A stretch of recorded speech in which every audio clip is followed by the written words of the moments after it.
Nah. That was the first episode. No. There we go. There we are. Oh, Lord.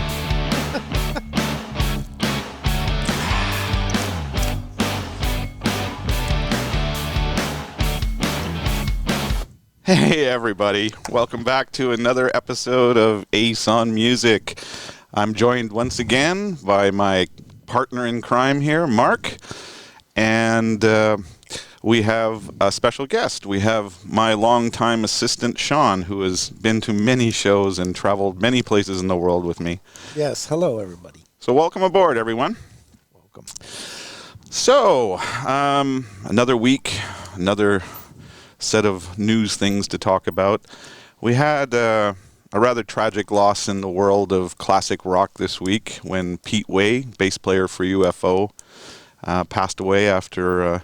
although I've never been much of a UFO fan myself. I know Sean's much bigger one. We've had many debates over evenings of this. Yes. But I always respected Pete. He was a great bass player.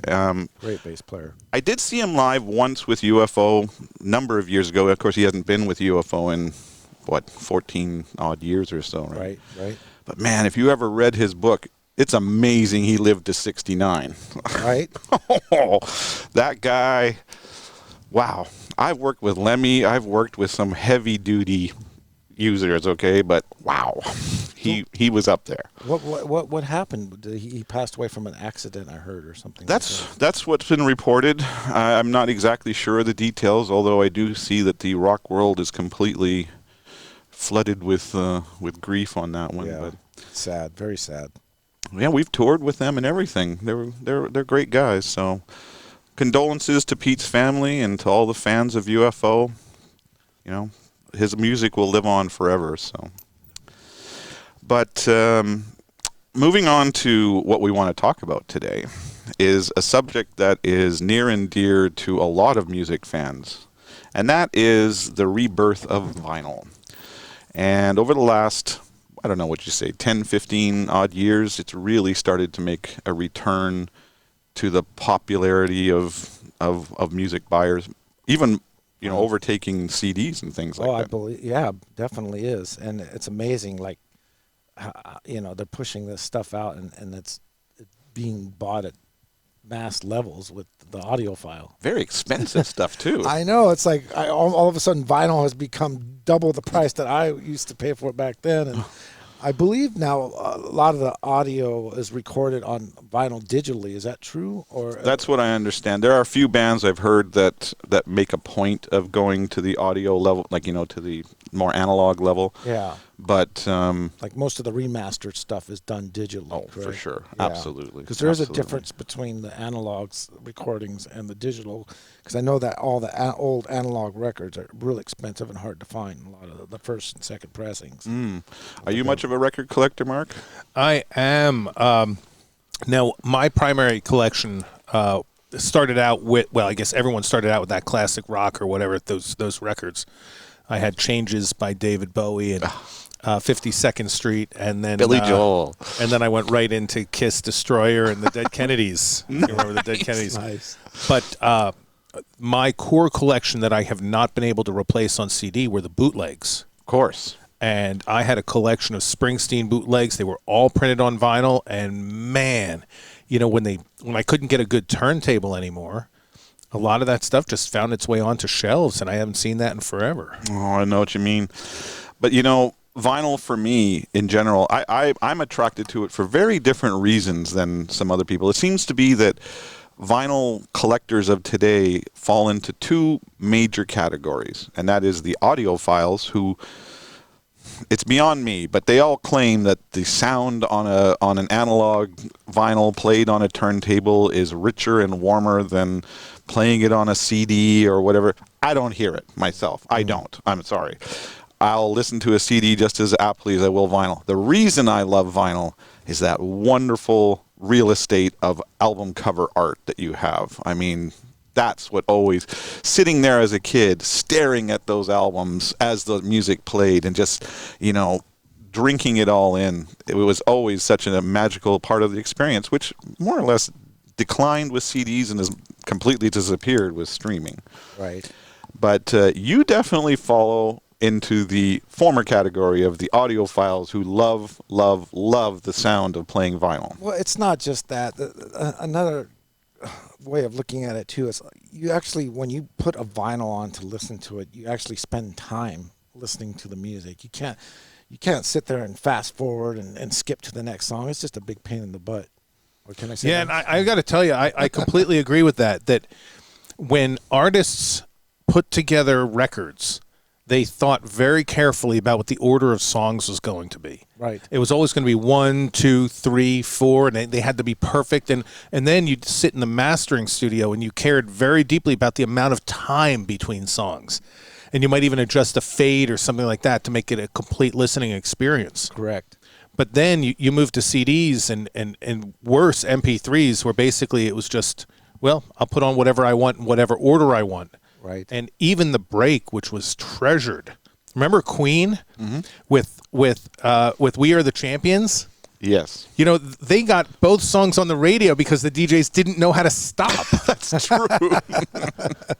Very true. Very true. But, I mean, the thing that's interesting to me about the vinyl resurgence, and Sean, you'll be able to back me up on this, is that when it started to really take off, well, actually, we need to take a step back. When it died out back in the 80s, when CDs started becoming the predominant format, almost all of the vinyl pressing plants in the world shut down. And I'm not sure. I think it was one, maybe two that were left at one point in the early 2000s. And they were so overwhelmed with the demands on their production that, you know, it's been a real struggle to have the manufacturing catch up. And let's face it, quality manufacturing. There's been a lot of vinyl coming out that I think we'll both agree is pretty crappy. Well, they still have this problem, right? It's you know, I'm going to give you an example. When David Bowie's last album came out, was it Black Star? I was so excited to get it. I bought it on vinyl. The audio quality was horrible. It was scraping, and you know, so I returned it, got a new copy. In different areas of the songs on vinyl, it sounded like crap, and I send it back. And it goes to show a band like David Bowie. There's no quality control in this, and it goes out. And I'm looking at reviews. Great album. Not one person's complaining about this, and it makes me realize that how many people actually buy these albums to actually listen to. Probably not many.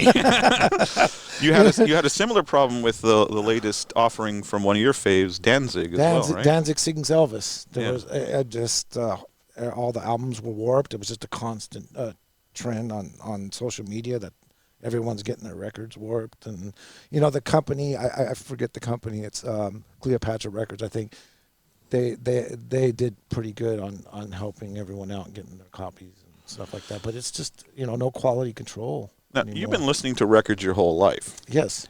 Would you say that the quality of vinyl back in, say, the 70s was better than the vinyl that we're getting now? Oh, yeah, for sure. I believe. You know, like me, I played my records growing up, you know, and I'm going to admit it, I was not into taking care of my stuff.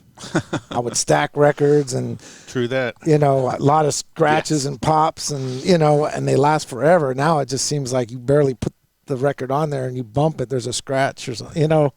We're that much stronger now. Right.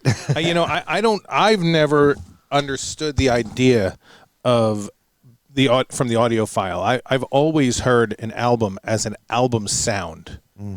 And the idea of a CD being 20 hertz to 20 kilohertz, I don't know that I've ever gotten that off an album. I don't know that I've ever tested it to try to figure out whether or not it was possible. I've always heard that album sound and with that scratchiness and the grittiness of it. That was what was special to me. Yeah. Yeah, I mean, I will fully admit that I know people who are true audiophiles. I'll never forget an experience I had when I was in the studio once with the band Asia when I was managing them back in the early 2000s. We were recording this album called Silent Nation. And I was in the studio, and the producer, who's also the lead singer, John Payne, was playing back a piece of music to me, and he suddenly hits the stop button. He goes, "Did you hear that?"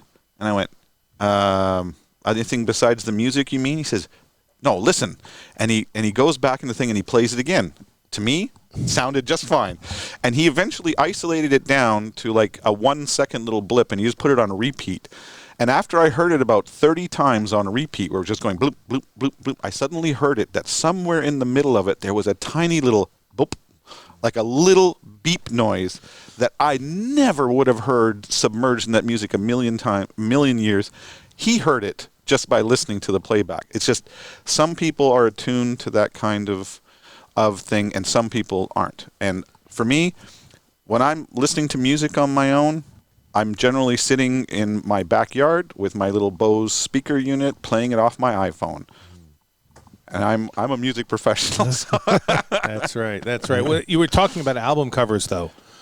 Did you have any album covers that stood out that had to work in that 12 by 12 format? Wow, that was it, right? Album covers and the artists who did them. That was it for me. When I was growing up, I was really big into science fiction and fantasy and things like that, as well as music.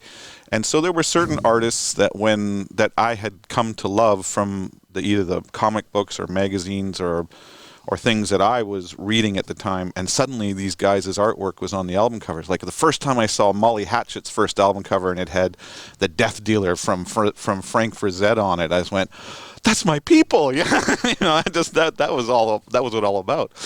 But definitely the artwork. I mean, when I was a kid, I used to buy books that had nothing but album cover artwork in them because I was so fascinated by it. So I began to study these guys and figure out who they were. And some of my favorites, well, probably at the top of my list for that was the late Storm Thurguson and his company Hipgnosis. They first came to my attention with the absolutely iconic Pink Floyd images. They did Dark Side of the Moon. I mean, is there a more iconic album cover than Dark Side of the Moon? Right. They did the Wish You Were Here album cover with the one guy on fire shaking hands with the other guy. That was done, you told me, up in the Warner Brothers lot in Burbank, right? Right, correct. Or, one of my favorite bands, Megadeth, they did the live album Rude Awakenings cover where it had the bed flying down towards the ground. I mean, Storm, are either of you familiar with his work? Oh, of course. You know me. Yeah, I knew that. Yeah, Storm, and those photos and that artwork he put together for those covers, there was no Photoshop and stuff back then. No. So when you saw you opened up the centerfold to Wish You Were Here, and that guy was standing out of the water. That guy was a professional underwater. He was a diver, and he had to stay there for hours and balance, and they had taking those pictures, so it's and I mean even looking at, he did a couple of the Sabbath covers towards the end of the time with Ozzy, which were, in my opinion, some of the most interesting but bizarre covers. I mean, technical ecstasy? Technical Ecstasy and Never Say Die, right? You look at those and you go, wow, what's going on there? But getting back to his Pink Floyd work, I mean, I remember when Division Bell came out, and I wasn't living in Los Angeles yet, but I was visiting. And do you remember Tower Records down on Sunset before it was a Gibson showroom? Of course I do. And they used to do those incredible displays on top of the building when a major release came out. And they had a huge sculpture of those two faces that Storm had designed for the album cover on top of the building, and I just remember standing there in awe, thinking, this is maybe the coolest thing I've ever seen. Well, they actually built, Pink Floyd's built a lot of cool scenes on Tower Records. They actually had, during the Wall promo, they had the teacher hovering over Tower with a blow-up hand just covering the parking lot. Now, without looking it up, that cover for the Wall, was that one that Storm did, or did Graham do that? No, that was Gerald Scarf. Gerald Scarf, right. Yeah, he did that one, okay. Right. That makes sense, okay. Yeah. But going on to other very famous cover artists, I mean, one of the most iconic, and one that I've actually had the pleasure of working with, is Roger Dean. Now, I think Roger is one of those few artists who's almost transcended just being the nameless artist. He's famous enough that people kind of know him. I mean, some of the album covers he's done are beyond iconic. Let's talk about any of the Yes covers that he did. Yes. How about the first Asia, any of the Asia albums, but the first one especially with that dragon coming out of the water chasing the ball. And, of course, he also designed that iconic Asia logo.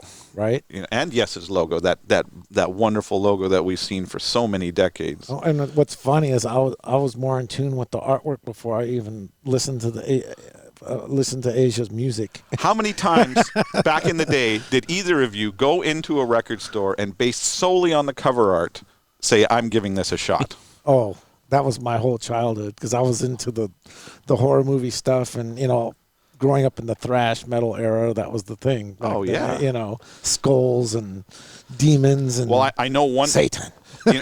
When you talk about Roger Dean, I mean, I've had the pleasure of just recently working with him because, as we mentioned a couple of podcasts ago, one of the bands I work with, Uriah Heep, they're coming out with a box set celebrating their 50th birthday, and of course, Roger did several of their most iconic covers. He did Demons and Wizards. He did Magician's Birthday. And he was actually kind enough to participate in this project, and he's actually redone the cover for the Magician's Birthday. He's reimagined it as he says it. So that will be a special treat for people who really love cover art, because it'll be a new piece of art by Roger that's in this box set. I'm very excited. Oh, I've seen a glimpse of it. I'm excited. But it's amazing how that cover art would also push those lines. Now, I'm a big fan of that illustrated look. My favorite cover of all time being Bat Out of Hell. Oh, yeah. I forgot about Bat Out of Hell. But there were artists that were really pushing the limits on what was commercially, or from a public perspective, should have been R-rated, and the Jane's Addiction stuff. Oh boy, yeah. I mean, man. Nothing shocking. That cover caused so much controversy when it came out. It was ridiculous. But, I think about some of these guys who did these covers, and, you mentioned Bat Out of Hell. If I'm not mistaken, I believe that was one of the Hildebrandt brothers who are also amazing cover artists, but are a little more famous for some of their other art. Like, they were the ones who painted the first Star Wars movie poster, that original painting with Luke there with Leia down by his knee and him holding the lightsaber up. That was the Hildebrandt brothers. And as a little trivia aside, I'm a bit of a fan of theirs, so I've been studying them for years, ever since when I was a very young boy. They used to do all these paintings based on J.R.R. Tolkien's Lord of the Rings, and they would put out calendars every year. My mother, being a big Tolkien fan, would have these every year, and I would always ask for those, and I would cut the calendars up and hang those pictures on my wall. But the Hildebrandt brothers, they were these two artists. Tim is one of them. I don't quite remember the other man's name. But they had an amazing ability that when they would paint, one would start in the top left corner and the other would start in the bottom right corner, and they would paint until they met in the middle.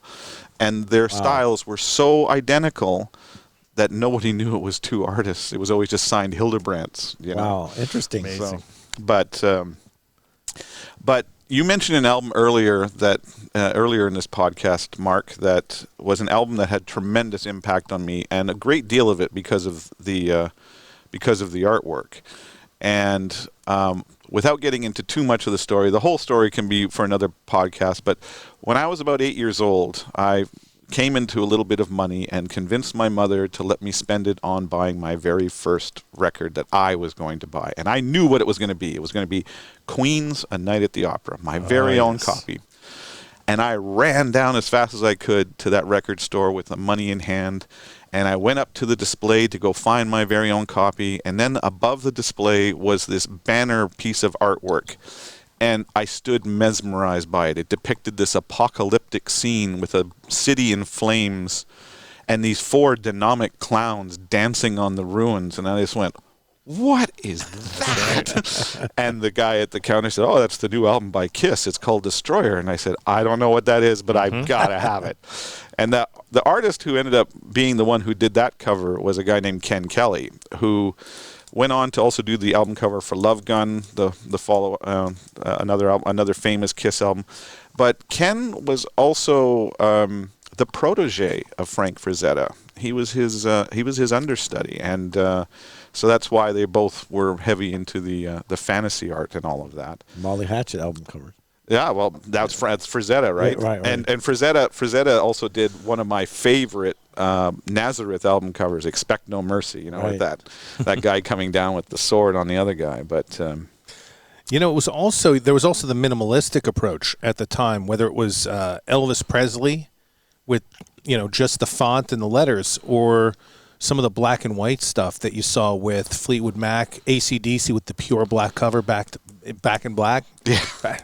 I mean, really cool, minimalistic, and I don't know that there's ever been a day of my life when I don't think of the band and associate it directly with the album cover. Well, I agree with you, and you know, and this is a battle that, as a manager, I've had with labels for the last 20 years, ever since streaming and MP3 and all, and even when CDs came out, especially when streaming took over in the digital market, the labels were very blunt with me. They said, we don't really want a cover. What we would ideally want is just the name of the band and the album in big block letters, because most people are going to see it this big on an iTunes display. It's going to be 1 inch square. They're not going to care if, you know, some famous artist did the rendition. I went, no, they will care. It means it's the whole feel of the album. It's the whole feel of the music.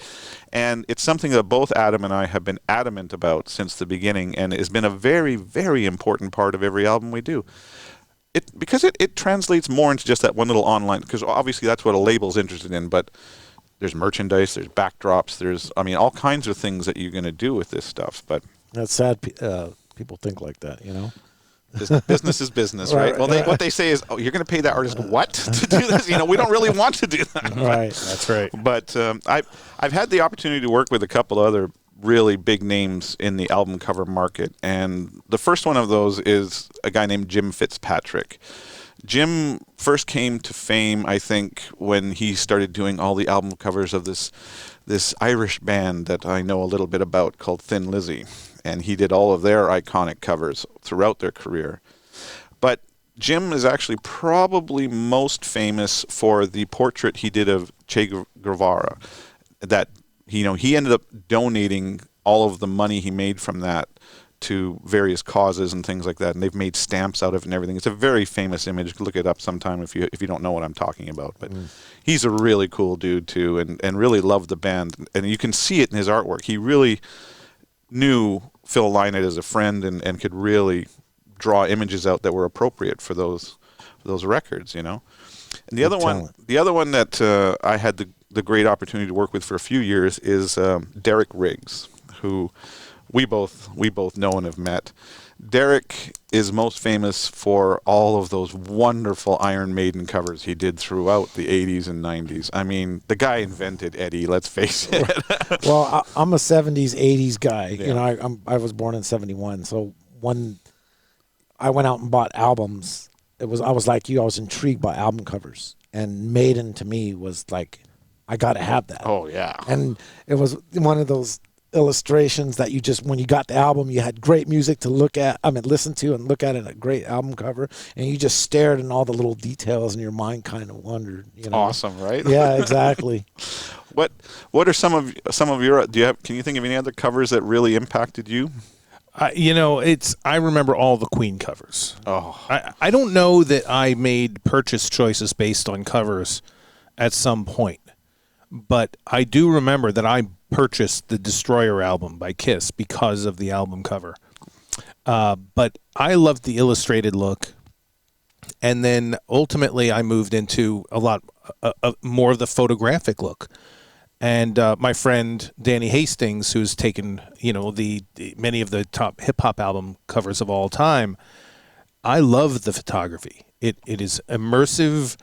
It is creative, and they really work with the artist to bring out the soul. And I think that's the other part of it. As much as I love the illustration work, the photography is innovative. Peter Gabriel's, for instance, combining that melted face. Oh yeah. Yes. You know, Great it's album just cover. incredible. You know, you want to talk about some album covers that maybe didn't thrill me so much. I remember one of my favorite bands of all time is Yes. And back in the 90s, they came out with an album they called Talk. and it was announced ahead of time that they had commissioned Peter Max to do the cover for this record. Now, if you don't know who Peter Max is, he was a very important artist on the New York scene. Walking in the same kind of breaths as Andy Warhol and people like that. So I was a fan, and I was very excited to see what this guy was going to come up with for a Yes cover. I mean, he had a big pedigree of Roger Dean covers to really assert himself over. So I thought, this is going to be great. And then when it came out, I went, really? That's it? It's this white cover with this really childlike Yes logo on it, and I just went, this sucks. That's right. And contained within that record were some of the best piano pieces that have ever been invented. And the album, I know the Beatles and others have gotten away with those flat, simple album covers and with incredible music inside. But you're absolutely right. There was something lost in the Yes presentation. Mm-hmm. Oh, yeah. I mean, and I know that there's going to be people out there that will think I'm an idiot for saying what I'm about to say, but Talk is my favorite Yes album of all time. I mean, the Trevor Rabin era of Yes is the best, and I'm ducking now. I'll have to go back and listen to that one. But I have you brought up an interesting thought. You were talking about X-rated album covers. Now, there's been several album covers that have been banned from public. Oh, sure. So famous one, the Guns N' Roses first album. Appetite for Destruction. Yeah, and then there, I know Leonard Skinner, they had one of their album covers removed. Can you guys think of any other album covers that were, Well, the aforementioned Jane's Addiction had a lot of problems in a lot of places. Off the top of my head, I can't. But of course, with Guns N' Roses, the story there. Who's the artist who did it? His name is eluding me at the moment. Robert Williams. Okay. Robert Williams is the artist who did that cover, and I knew Robert. I've met him a few times, and I actually talked to him about that once. And the story he told me about that cover is that it was at a time where he was immensely popular. And what he would do is he would announce a series of paintings that he was going to do. And he would just tell you how many paintings he was going to do. And this, I think it was 33 in this one. And if you wanted one, you had to pre-buy the painting at whatever price he set. And you wouldn't get to see it until he was done. So you had to buy it sight unseen. And that was the one that they bought. And it ended up being, and Axl fell in love with it. And now, that's the story that he told me. Whether that's what actually happened, I wasn't involved in any of that, so I don't know. But that album cover, you can see why it got banned. Right. Did it eventually make it back onto the remaster at the It's in the box set one. New box set, it is in the box set, yeah. All right. But you can't get away. I mean, it seems like we're missing something if we don't actually stop right in our tracks and address John Lennon and Yoko Ono in Two Virgins. Okay. I mean, for real, there's nothing. I don't even know what he was thinking to think that he wasn't taking a baseball bat to the world with that album cover. I know Jimi Hendrix did something similar with something, what was it called? Ladyland? Electric Ladyland with the topless. but what Yoko and John did with Two Virgins was, I mean, mind-blowing. Right. Do you remember, what was it, Blind Faith album? Didn't that have yes. Did that one have any problems when it came out? I think it had a little bit of backlash on it, but not as much as the one, the John Lennon. There's a big story behind that. It's a very long story of why that was put out, and it was considered an X-rated album at the time. That's right. And don't forget, the Cars. The Cars with that, the I don't know if she was photographed or illustrated with the boobs. Oh, that's right. Right. And then of course the Scorpions. Yeah. Right. With the know what I'm talking about. Love at first touch, right? Yeah. And then the Beatles Butcher Baby. Oh, the Butcher Baby cover. I mean, one of the most collectible pieces of vinyl in the world right now, right? Exactly. So, but yeah, I mean, album cover art, to me, it is such an integral part of the whole experience. I mean, one of the ones I was most excited about that came out in the last, couple of years is a mutual favorite of yours and mine, and that's the band Tool. And they came out with their latest one on this incredible CD package, but they took it a step further. Not only was the cover art interesting, and one of the guys in the band does all of their artwork. I think it's the guitar player. The guitar player, right? Yeah. And he's always had this very dark vision in all of his stuff, and it's almost biomechanical in its nature and very Giger-esque and that sort of thing. But on this one, they took it a step further where you actually got the CD in a package that when you open it up, it had a little 4 by 5 inch high definition monitor in it, and they had bizarre graphics that played along with every song on the album. I thought it was genius. I thought it was just awesome. So yeah, I think it played some atmospheric sound. Yeah. I'm not sure if it played the music, but it was an HD format, and it just like you open it, it was just bright, colorful. Have you seen it, Mark? No, I don't. Think you have to see it. It's incredible. It's an incredible piece. And for an album that wasn't released officially on any kind of physical formats, they really went streaming-wise on this one. It did get certified gold this week. Wow, interesting. And in a world where only a handful of records get certified gold anymore, that's an impressive feat. So why do you think we're interested in like the album covers? Like, I don't know about you, but when I grew up, what first got me involved into listening to records were the Merry Melody 45s that actually had the book, and you took it out of the sleeve and you put it on a little record player and you listen to the stories. Well, that to me, that's how I got started with music, believe it or not. And then the audio, the visual came along with it. The cover art, it so often inspires.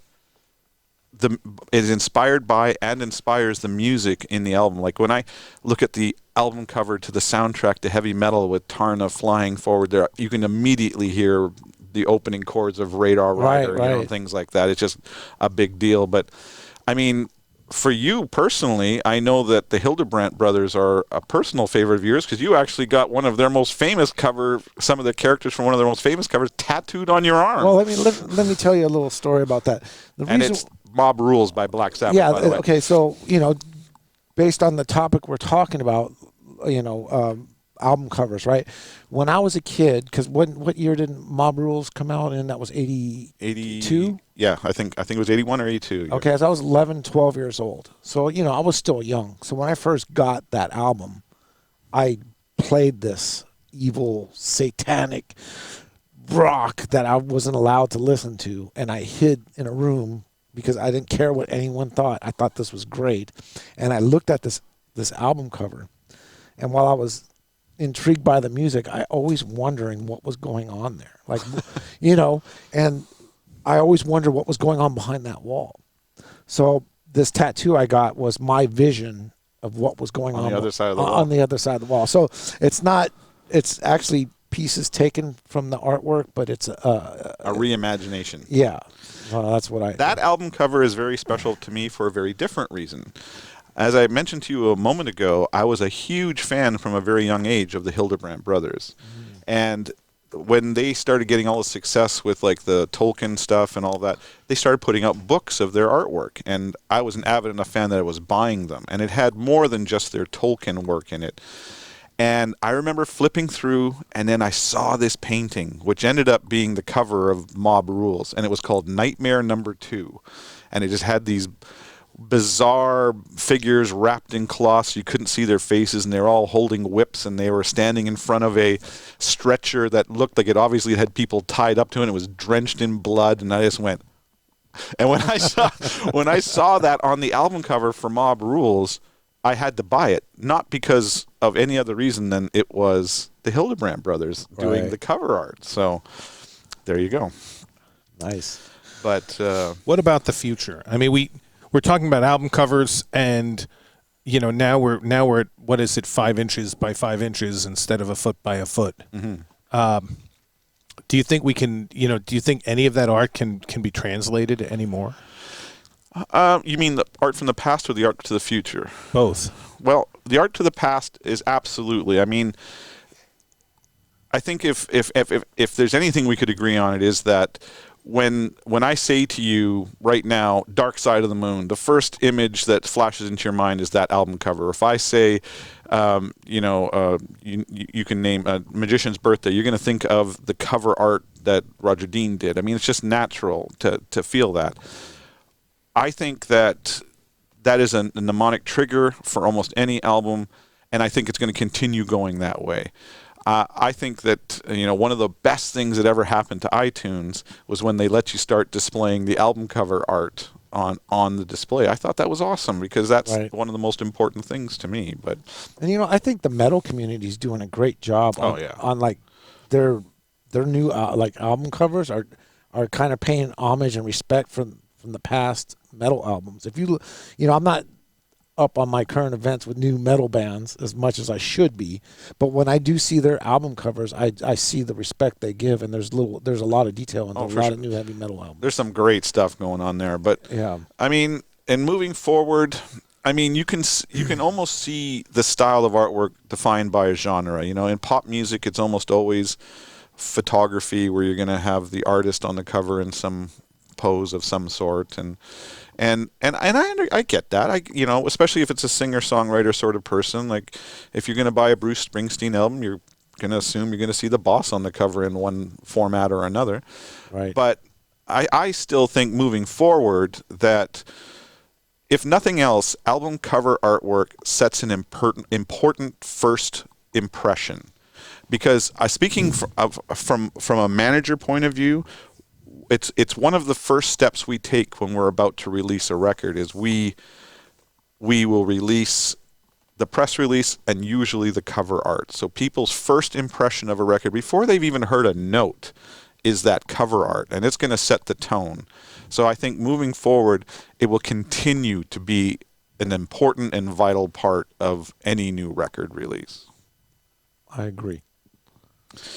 So, with that having been said, I wanted to, first of all, thank both Mark and Sean for joining me in this conversation today. Thank you. And I want to thank all of you for the wonderful feedback you've been giving us, and please continue to do it. You can email us at acetalksmusic@gmail.com. We're on Instagram, Twitter. There'll be a Facebook page soon. And we also have a Patreon account if you want to support the show. And more importantly, please subscribe. We're getting lots of great response, but the way we're going to move this forward and get it bigger is if we get out there and get more people checking us out. Share it with your friends, share it with whatever groups that you're a part of, and just thanks again for all of your support. We'll see you next time.